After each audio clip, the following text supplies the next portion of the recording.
All right, circuit breaker is over and Smoothcast is back. And now that I've thoroughly embarrassed myself, this episode of Stream Tech is about streaming on a MacBook.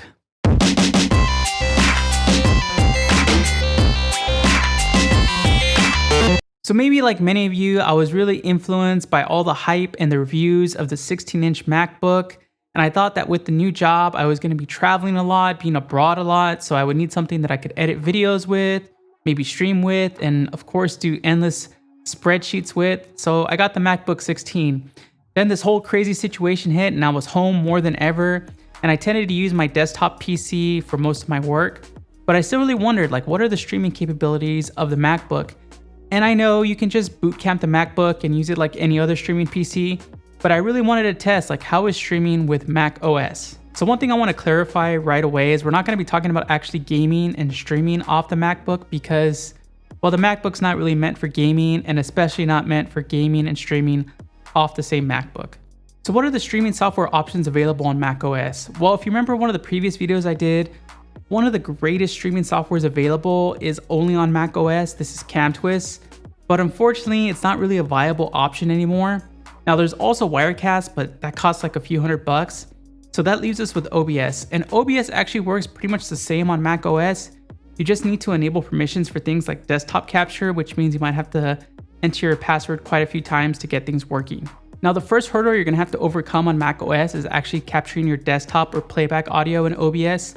Now there's no easy way to do this like there is on Windows. You actually have to install another program called Soundflower.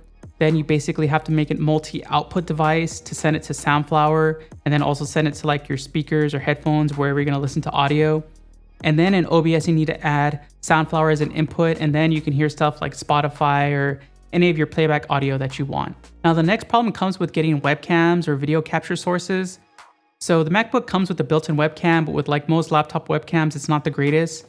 So if you want to connect to another webcam like a Logitech C922, you're actually going to need to get a dongle because the MacBook only has USB-C ports. And right now, the only USB-C webcam that I know of is a Logitech Brio. But I know webcams in general are in short supply because of the current situation. So you'll have to buy a dongle that'll give you a standard USB port and connect the camera to it. Now, most webcams are pretty much plug and play and they work just fine in MacBook. But if you actually want to fine tune the camera settings like autofocus and white balance, you're actually going to need to install and use a whole other program to do this. And I actually put a link in the description how you can install and use this program. It's a pretty helpful tutorial, but you just got to jump through some extra hoops if you really want to tweak your webcams. Now, capture cards are also going to be tricky because only certain capture card manufacturers actually build drivers for Mac OS. Now, Magewell, Elgato, Blackmagic, they all build stuff, but they can be a bit more expensive than some of the other cheaper capture cards. So for this one, I'm actually using a Magewell 4K SDI, and I'm actually only using it to capture the audio input, which is definitely overkill, but we're just doing this test for fun here. So now that we have some sources set up, let's actually start a stream and start encoding with the MacBook. So the MacBook actually has an AMD GPU, so we're going to want to use x264 to encode. And this is the 8-core MacBook, so it's got more than enough power to do a pretty good encode. So the problem is that since you're using x264, again, you definitely do not want to use this to game and stream on because you're going to see a big performance hit. But let's do our settings. The thing is that once you start encoding with this, you can set it down to fast or maybe even medium if you're just doing 720p. But once you start encoding, the fans start warming up and it gets really loud. So you definitely don't want your microphone next to your MacBook if you're encoding with it. So what's it like then streaming with a MacBook on Mac OS? Well, with all the Thunderbolt 3 ports, the input and output possibilities are really endless. The problem is that if you're not using Windows, you're really kind of streaming with one hand behind your back because you don't have access to all the advancements that's happened with Windows and streaming like NVENC and all the different capture cards and all the different tools you can use.